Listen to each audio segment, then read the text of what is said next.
पाकिस्तान से जंग हो गई, अपने आरएसएस संगठन के दोस्तों के साथ आकर तुम्हारे देश का सारा पानी पी लूंगा।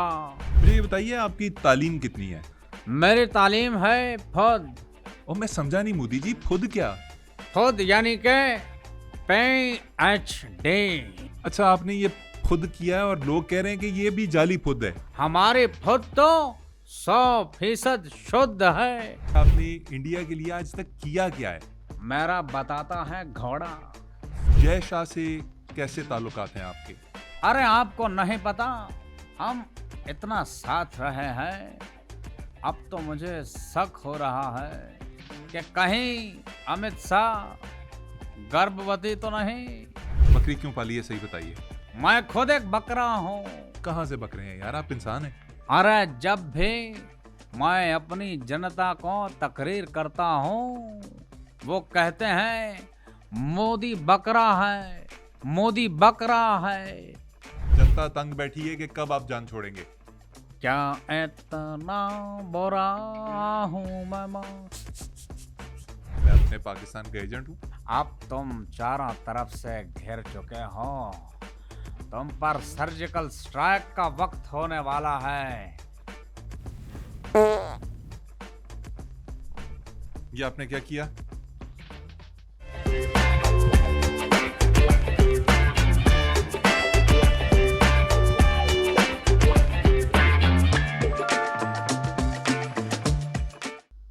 अस्सलाम वालेकुम नाज़रीन, आप देख रहे हैं बैठक गर्दी और मैं हूं आपका मेज़बान मोहम्मद अली ख़ान। नाज़रीन, आज का प्रोग्राम शुरू करने से पहले हम पहलगाम के अटैक की मज़म्मत करते हैं और इसमें होने वाले मासूम जानों के ज़िया पर दिली अफसोस का इजहार करते हैं। आज के मेहमान भी इस अटैक से जुड़े हुए एक किरदार हैं। आज हमारे साथ मौजूद हैं नरेंद्र दामोदर मोदी। अजीब सा नाम है, लेकिन ये हमारे साथ मौजूद हैं। मोदी जी, कैसे हैं आप? मैं जी, और कौन? हम एकदम बढ़िया, मजा मा। आप हमारे प्रोग्राम में कैसे आए? सज्जन, आपने बुलाया तो हम आए। अगर आप हमें यदि नहीं बुलाते तो हम बिन बुलाए मेहमान की तरह अपने राफेल पे बैठकर आ जाते। किस पर बैठ के आ जाते? राफेल। ये क्या चीज होती है? Rafale rifle? जहाज, जहाज। अरे जहाज का नहीं पता? अरे जहाज का नहीं पता? यार, आपकी लैंग्वेज अजीब सी है, समझ ही नहीं आती। आप क्या बोल रहे हैं? राफेल बोल रहे हैं, राइफल बोल रहे हैं, पता नहीं किसी बैल पर बैठ के आ गए हैं। खैर, मुझे ये बताइए, आपकी पहली जॉब क्या थी? सज्जन, आपको पता है कि हम फुटपाथ पे चाय बेचते थे। हम बहुत गरीब परिवार से थे। हमने, लेकिन एक बात थी कि हमारे दिमाग में आइडियाज का भंडार था। मैं पता है क्या करता था? क्या करते थे? मैं अपने बुद्धि का सही इस्तेमाल करके गटर के ढक्कन में सुराख करके उसमें पाइप डाल के उसे चूल्हे में लगा के चाय बना के बेचता था। इतना क्रिएटिव हूं मैं, आइडियाज का भंडार रहता है इस दिमाग में। वैसे सज्जन, कैसा लगा मेरा आइडिया? तभी आपका हर आइडिया गटर आइडिया होता है। अरे भाई, सज्जन को क्या तकलीफ है? क्या तकलीफ है सज्जन को?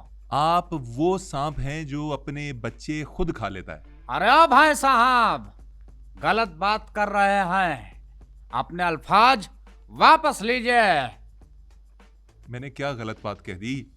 क्या आप वो सांप नहीं है जो अपने बच्चे खाते हैं? अरे मूर्ख, अरे ओ मूर्ख, वो सांप के लिए नहीं बल्कि डायन के लिए कहते हैं। अच्छा यार, मुझे ये बताइए, हर थोड़े अरसे बाद क्या चुल मचती है आपको? पाकिस्तान को धमकियां, पाकिस्तान पे जाली हमलों की बातें, दावे, झूठ, ये क्या चलता है आपके दिमाग में? इस उम्र में हो जाता है। और ये जो राजनीति है ना भाई साहब, इसमें बहुत कुछ करना पड़ता है। बुरी महिला की तरह अपने कपड़े खुद फाड़ के पड़ोसी पर इल्जाम लगाना पड़ता है। पहले पहल तो ये प्रक्रिया हमें साधारण लगी, फिर मजा आने लगा, फिर आदत हो गई। इसीलिए हमें बार बार ये चुल मचती है। और जान लीजिए कि आपके सामने इस सीट पर नरेंद्र दामोदर मोदी नहीं, बल्कि 140 करोड़ लोग बैठे हैं। अरे छोड़ें, लोग बैठे हुए हैं। लोगों को तो आपने आरएसएस के जरिए दबाया हुआ है, किसी को बात तक तो करने नहीं देते आप। दबाए जाने वाली चीजों में अवाम आज भी दूसरे नंबर पर है। तो पहले नंबर पे कौन है? और पहले नंबर पर दबाए जाने वाली चीजों में है क्या है? अपोजिशन। शुक्र है, शुक्र है।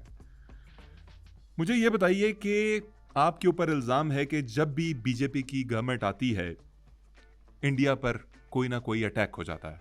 मेरे सामने एक लिस्ट है, कारगिल, उड़ी। ओड़े अरे मैं आपके साथ चिड़ी उड़ी नहीं खेल रहा, आपको कुछ बता रहा हूं। Pulwama attacks, Amarnath, Pathankot, parliament attacks, Kashmiri Hindus exodus, Pahalgam attack. Modi ji मुझे ये बताइए कि ये सब कुछ बीजेपी की गवर्नमेंट में ही क्यों होता है? अरे ये तो धोती खोल रहा है। अब मैंने बताया था ना कि मेरी पहली जॉब आउटसाइड जॉब थी। जब हम पीएम बने तब हमारे इनसाइड जॉब शुरू हो गए। यार मोदी जी शर्म करें, कुछ तो रहम करें अपनी आवाम पर, अपने पड़ोसी मुल्कों पर। क्या कर रहे हैं आप? अरे भाई क्या तकलीफ है सज्जन को?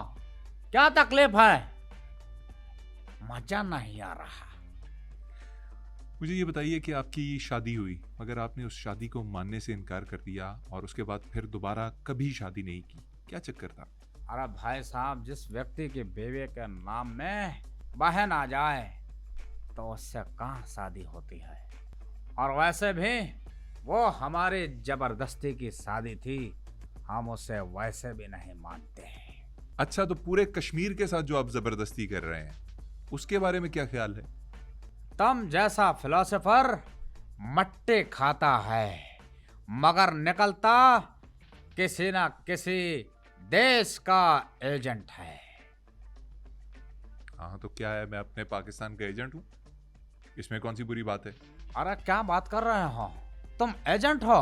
हाँ एजेंट हूँ अपने वतन का। हाँ हाँ हाँ हाँ हाँ हाँ हाँ। अब आया ऊंट पहाड़ के नीचे।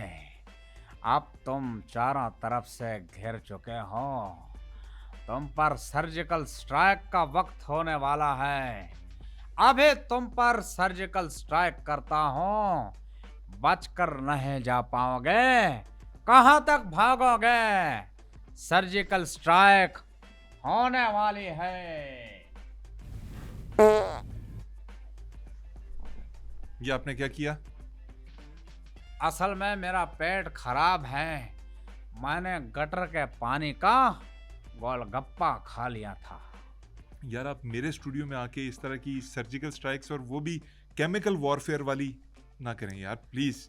अरे ये दौर ही केमिकल वार का दौर है। ये दौर ही सर्जिकल स्ट्राइक का दौर है। अरे ये दौर ही बायोलॉजिकल वार का दौर है। ये दौर जंगों का दौर है। ये दौर जंगों का दौर है। ये क्या कर रहे हैं? आ ये क्या कर रहे हैं आप? मेरा आसन करने का समय हो गया है। कि ये कौन सा आसन है? ये किस किस्म का आसन है? ये माय का आसन है। मजाक कर रहे हैं, मजाक कर रहे हैं। हम तो आपको केवल हंसाना चाहते थे। आप बहुत परेशान लग रहे हैं। मोदी जी परेशान तो मैं हूँ, आप जैसे पड़ोसी हो तो परेशानी तो होती है। अच्छा ये लीजिए। ये आपने क्या किया? आपके दीवार पर हमने सलवार डाल दी है। अच्छा, मतलब आप वो सही वाले पड़ोसी बन रहे हैं, वो जो साथ में घरों में ऊपर कपड़े टांगते हैं। मेरे साथ ज्यादा फ्रैंक होने की कोशिश मत करना। मैं दिखता शरीफ हूँ, लेकिन दिमाग मेरा एक नंबर का खुराफाती है। मुझे ये बताइए कि आपकी तबीयत हमेशा ये नाराज़ औरतों वाली क्यों रहती है? बात बात पर लड़ाई, झगड़े, ताने, बायकॉट। आपकी तरफ दोस्ती का हाथ बढ़ाओ तो आप कमर दिखा जाते हैं। कमर इसलिए दिखाते हैं कि मजा आता है। इतने नखरे क्यों करते हैं आप? 16 साल लड़की हैं क्या? आहा हा हा हा हा हा। कर लो जो करना है, अब जो कुछ करो कोई फायदा नहीं है।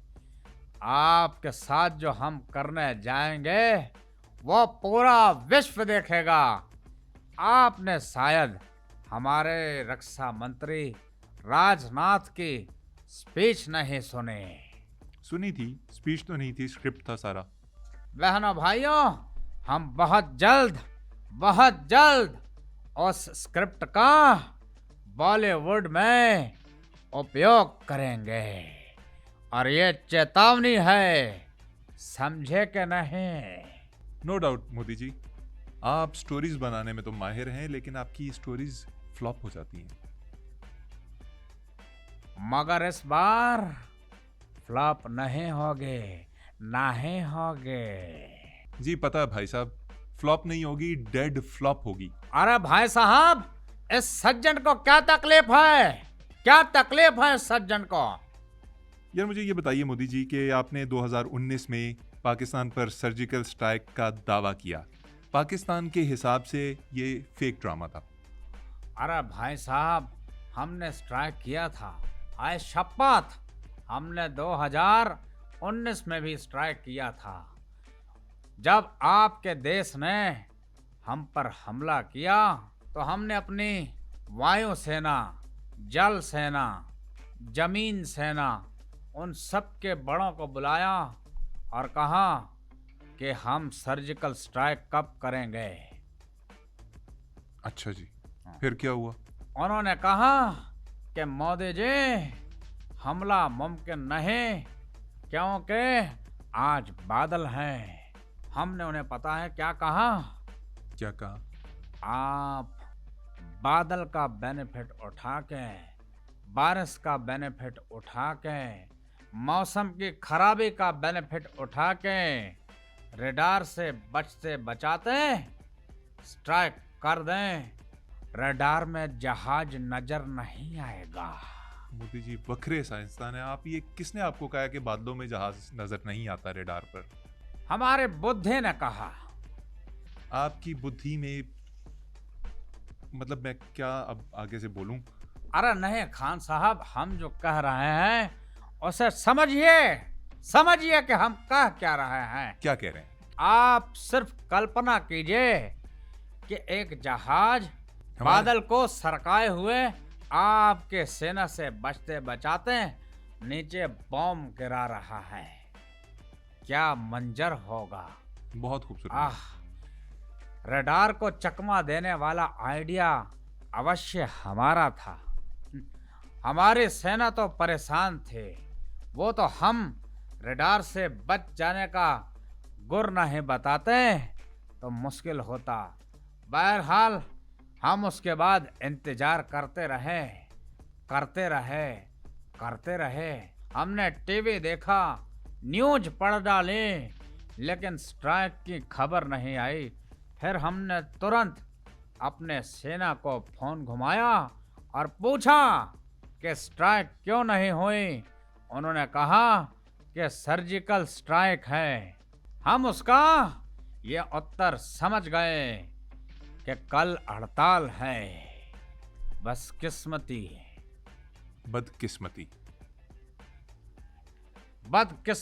हमारे, लेकिन इस बार आपको हम छोड़ेंगे नहीं, बेफिक्र रहिए। मोदी जी, हमलों की आप बात करते हैं। आपके इंडिया में दाल चावल का भाव तो कंट्रोल में नहीं आ रहा, पेट्रोल के रेट्स हैं कंट्रोल में नहीं आ रहे, चीजें इतनी महंगी हैं। इधर पाकिस्तान के हालात भी अच्छे नहीं हैं, आप जंग की बातें कर रहे हैं। अरे भाई साहब, आप गलत समझ रहे हैं, आप मिसअंडरस्टैंड कर रहे हैं। क्या मिसअंडरस्टैंड कर रहा हूं ये दरअसल हमारे भारत का, स्वस्थ भारत का एक कैंपेन है। कैसी campaign? Fit India, initiative. Fit India initiative. और Yes. इसमें क्या होता है? अरे सज्जन, इसका मतलब है कि इंटरमिटेंट फास्टिंग। आप एक दिन खाएं, 2 दिन भूखे रहें, फिर एक दिन खाएं, 4 दिन भूखे रहें, फिर एक दिन खाएं, 6 दिन भूखे रहें। गुर्बत कहते हैं इसे। अरे गुर्बत कहते होंगे तुम्हारे देश में, हमारे देश में इसे कहते हैं इनिशिएटिव। अच्छा, तो जो पेट्रोल की प्राइसेस आपके इंडिया में हाई हैं वो भी फिट इंडिया इनिशिएटिव के अंडर आती हैं? देखें भाई साहब, कार चलाने से आप मिसफिट हो जाते हैं, आप स्वस्थ नहीं रहते। लेकिन पैदल चलने से, साइकिल चलाने से आप स्वस्थ रहते हैं। और जब पाकिस्तान से जंग होगी तो बीच में आपके स्वस्थ होने की वजह से पेट नहीं आएगा। पेट्रोल इसलिए महंगा है। हाँ, और इंडिया के लोग आपकी ये बातें मान जाते हैं? अरे इंडिया के लोग वो तो हमारी हर बात मान लेते हैं, चाहे हम उन्हें स्याह कहें या सफेद कहें, वो उसी पे चलते हैं। हम उनके लिए विश्व के बेस्ट लीडर हैं। मोदी जी, मुझे ये बताइए कि आपने इंडिया के लिए आज तक किया क्या है? हम्म,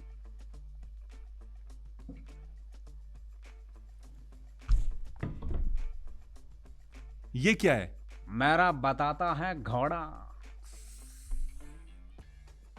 इसे वापस रखें, वापस रखें इसे, उठाएं इसे मोदी जी। अरे अरे शोर नहीं, उठा रहे हैं, उठा रहे हैं। ये भाई साहब तो बहुत गुस्सा कर रहे हैं। इतना गुस्सा ठीक नहीं है महाशय, दिमाग को जरा ठंडा रखना चाहिए। Hats off to the Indians जो आपको बर्दाश्त कर रहे हैं यार। इंडियन मीडिया को आपने बंद करके रखा हुआ है और जो चैनल्स बोल रहे हैं उन्हें गोदी मीडिया कहा जाता है क्योंकि वो आपकी गोद में बैठे हुए हैं। क्या सच्चाई है इसमें? अरे इस सज्जन को क्या तकलीफ है? अरे भाई साहब, अगर बच्चों को गोद में खिलाया जाता है तो इसमें बुराई क्या है? क्या आपत्ति है? आपको क्या तकलीफ है?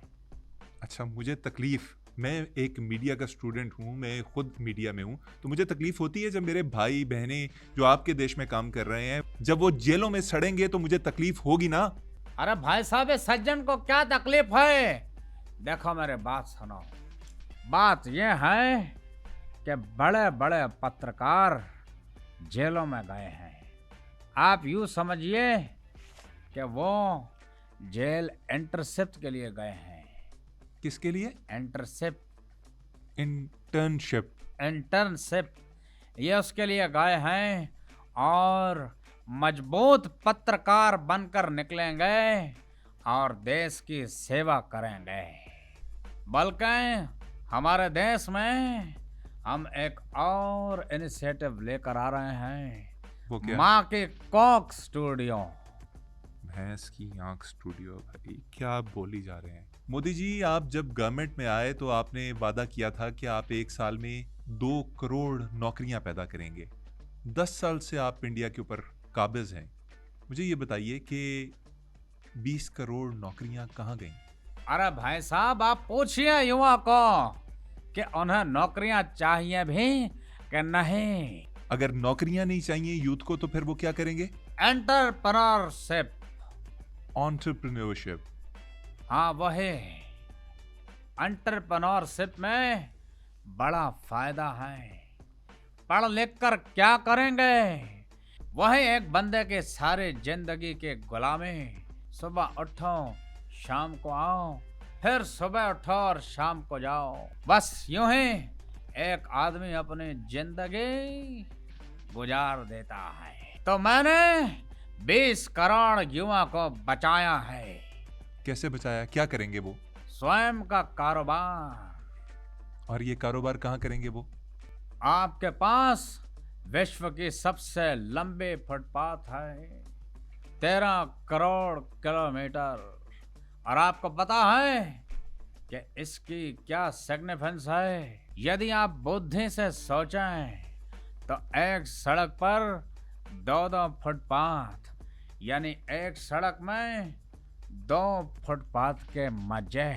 10 करोड़ युवा इस तरफ, 10 करोड़ युवा उस तरफ। और ये युवा कर क्या रही है सड़क पर? कारोबार। क्या कारोबार? भाई कोई रेहड़ी पे समोसे बेच रहा है, कोई उधर पकौड़े बेच रहा है, कोई उधर पाव भाजी बेच रहा है, कोई सब्जी बेच रहा है, कोई तरकारी बेच रहा है। यार आप इंडिया के फ्यूचर के साथ खेल रहे हैं। आप 20 करोड़ लोगों के बारे में ये बात कर रहे हैं कि वो समोसे पकौड़े बेचेंगे। क्या करेंगे पीएचडीज, क्या करेंगे डॉक्टर्स, क्या करेंगे इंजीनियर्स अपनी तालीम का पकौड़े बेचकर? एक मिनट, तुम्हारे देश के लोग हैं या मेरे देश के? आपके देश के। तो फिर बहनों भाइयों, इस सज्जन को क्या तकलीफ है? यार बताइए ना, क्या करेंगे? इतने वेल एजुकेटेड नौजवान जब सड़कों पर पकौड़े बेचेंगे तो उसका क्या फायदा होगा? फायदा होगा, अवश्य होगा। अब एक डॉक्टर पकौड़े बेचेगा तो यदि किसी का वो पकौड़ा खाकर पेट खराब हो जाएगा तो वही डॉक्टर उसे दवा लिख कर देगा कि ये खा लो, है ना एक टिकट में 2 मजे। इस आइडिया का नाम है made in India, sold on footpath. What an idea sir ji. मेरे जनता मुझसे बहुत प्यार करती है और मैं अपनी जनता से करता हूँ। बड़ा करते हैं सर। जनता तंग बैठी है कि कब आप जान छोड़ेंगे। क्या इतना बुरा हूँ मैं माँ, क्या इतना बुरा हूँ मैं माँ। मोदी जी ड्रामेबाजी आपकी खत्म नहीं हो रही। मुझे ये बताइए कि जय शाह से कैसे ताल्लुकात हैं आपके? भाई साहब, पहले तो जय शाह का तमीज से नाम लो। क्यों तमीज से नाम क्यों लूं जी? वो मेरे मित्र हैं और आपकी भाभी। मेरी भाभी कैसे हो गए वो? अरे वो मेरी होम मिनिस्टर है ना। मेरी नहीं, मेरे होम मिनिस्टर हैं वो।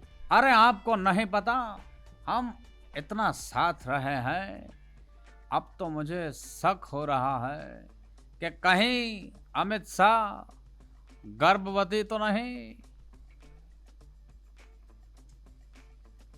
अगर गर्भवती का वही मतलब है जो मैं समझ रहा हूं तो बड़ी शर्म की बात है सर। आप ऐसा सोच रहे हैं? असल में उसका पेट जरा ज्यादा बाहर आ गया है, खाता बहुत है ना। मुल्क नहीं, वो केवल मेरी फेवरेट डिश है। यार छोड़ दीजिए, इंडिया एक अच्छा मुल्क है, उसको खाना चाहिएगा। मुझे ये बताइए कि अभी पिछले दिनों में न्यूज़ में पढ़ा था कि आपने बकरी पाल ली है। बकरी क्यों? आप वजीर आजम हैं, ये चीज़ें आपको जेब देती हैं? असल में मैं जब से तन्हा हूँ, मुझे बकरी की आवश्यकता हो गई। मैं चाहता हूँ कि मैं अकेला न रहूँ, मेरे साथ कोई हो, और जब भी मेरा मन करता है मैं बकरी का दूध निकाल कर पीता हूँ। पता है कैसे? कैसे? देखने वालों को मैं सिखाना भी चाहता हूँ।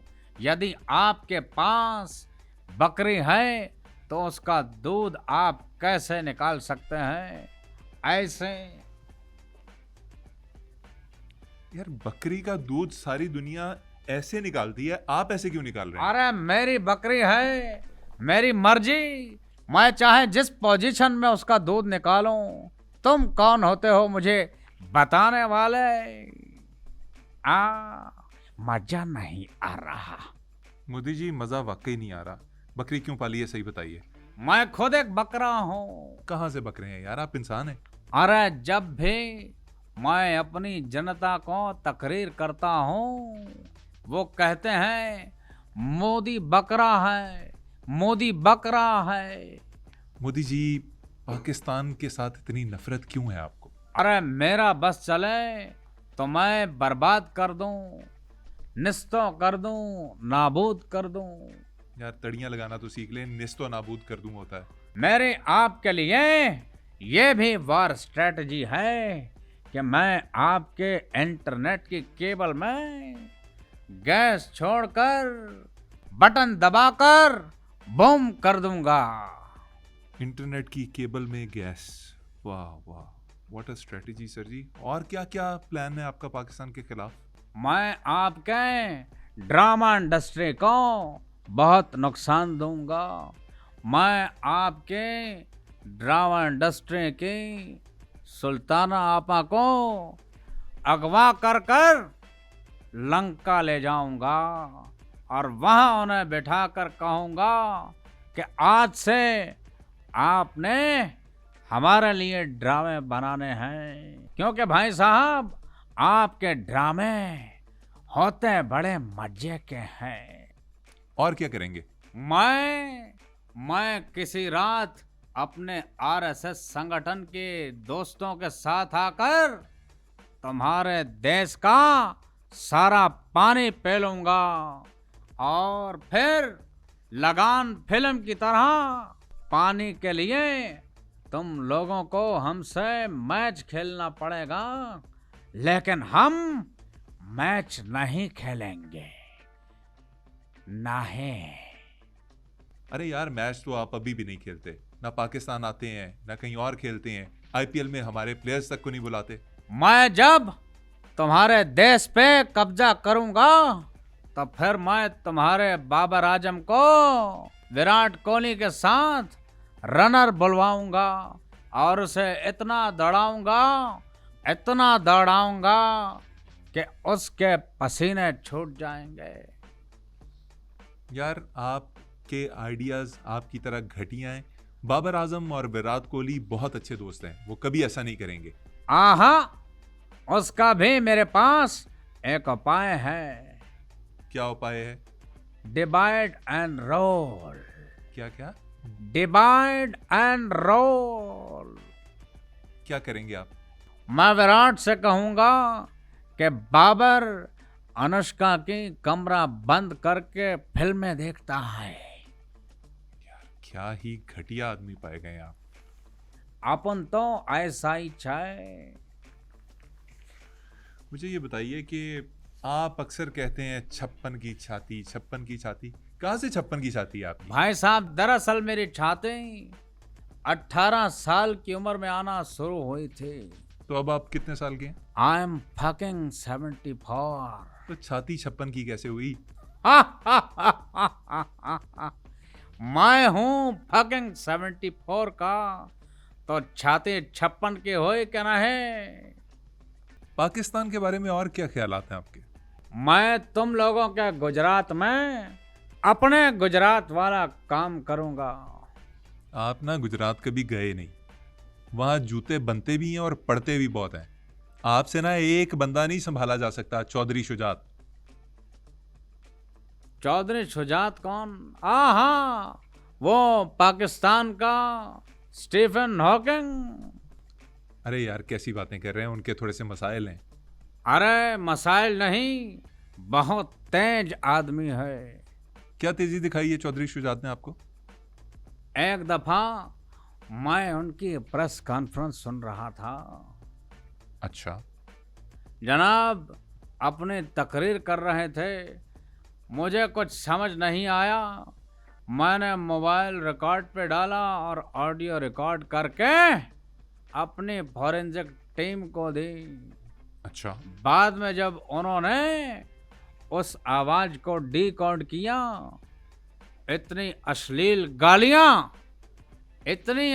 गालियां कि हमारे कानों से भी धुआं निकलना शुरू हो गया। हाँ, तो बस उन्हीं के पेटे पड़ेंगे आप अगर गुजरात की तरफ आपने आंख भी उठा के देखा। उनका होम टाउन है और बड़े वो अपने इलाके से प्यार करने वाले शख्स हैं। अच्छा, चलो फिर गुजरात को छोड़ देते हैं। हम तो वैसे भी फकीर आदमी हैं, झोला उठाए कहीं भी चल देते हैं। जी, अच्छा किया आपने चल दिए। मुझे ये बताइए आपकी तालीम कितनी है? मेरी तालीम है फौद। और मैं समझा नहीं मोदी जी, खुद क्या?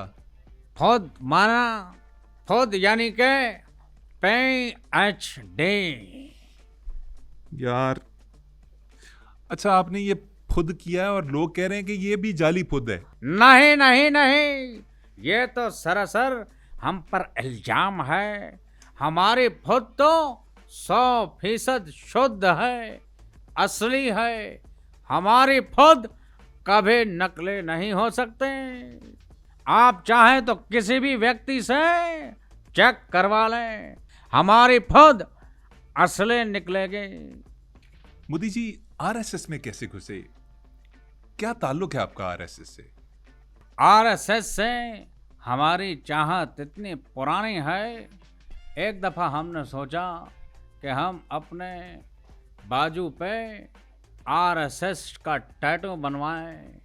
हम टैटू वाले के पास गए, उससे टैटू बनवाया। हमने जब बाद में आंख खोल के देखा तो उस साले बेवड़े ने आरएसएस की जगह BDSM लिख दिया। आपके बाजू के ऊपर BDSM लिखा हुआ है? हाँ, वो साला बेवड़ा बोला कि आरएसएस भी तो इंडिया के साथ BDSM कर रही है। अच्छा मोदी जी, जरा ये बताइएगा कि आपने चांद पर इसरो का एक मिशन भेजा, क्या जरूरत पड़ गई थी आपको?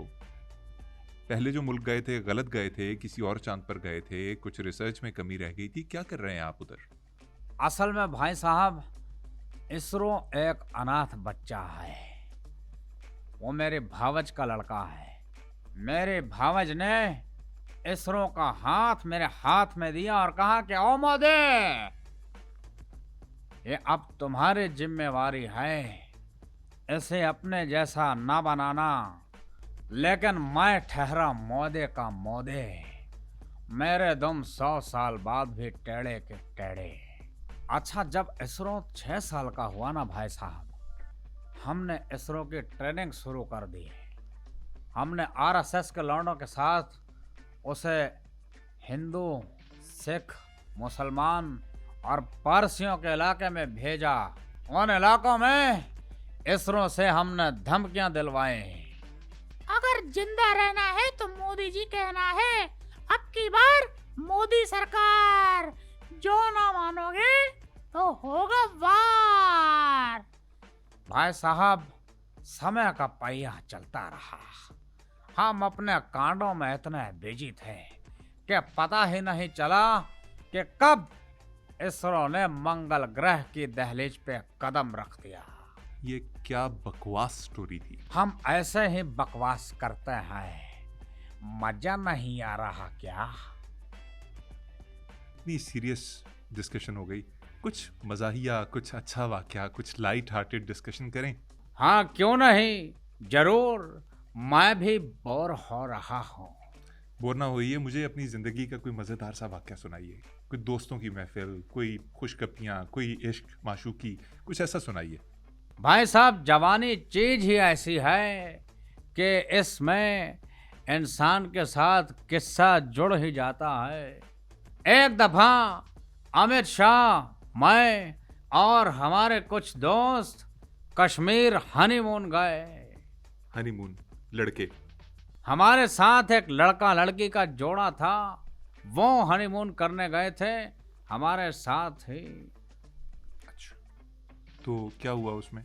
उस रात हम 3 बजे तक पिया, हंसते रहे, खेलते कूदते रहे, मस्ती मजाक करते रहे, मजा ही मजा। उसके बाद हम सो गए। जब मैंने सुबह उठकर देखा तो क्या देखता हूँ कि अमित शाह ने मेरे यहाँ पर मार्कर से 010 बना दिया। 010? हाँ, वो जरा मोटा सा करके लिख दिया। और उसने मेरी तस्वीर भी खींची। हंसी जाए, हंसी जाए। मैंने कहा कि ये तस्वीर डिलीट कर दें। उसने कहा नहीं, अब यही वजह है कि अमित शाह जो भी बात कहता है हमें मानना पड़ता है। आप ये कहना चाह रहे हैं कि इंडिया का वजीर आजम एक शख्स के हाथों ब्लैकमेल हो रहा है जिसके पास उसकी एक तस्वीर है जिसमें चेहरे पे 010 लिखा हुआ है? वो शख्स नहीं है, तमीज से बात कीजिए, वो आपकी भाभी है।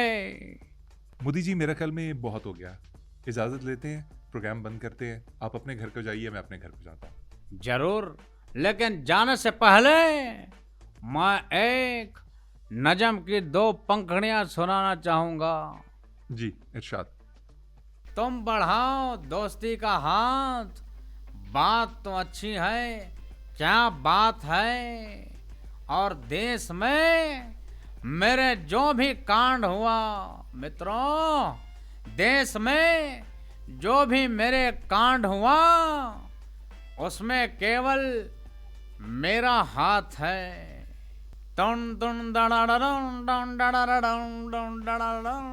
नाज़रीन, इनका ड्रामा चलता रहेगा। आपसे इजाजत चाहते हैं। दोबारा मुलाकात होगी, इजाजत दीजिए। अल्लाह हाफिज।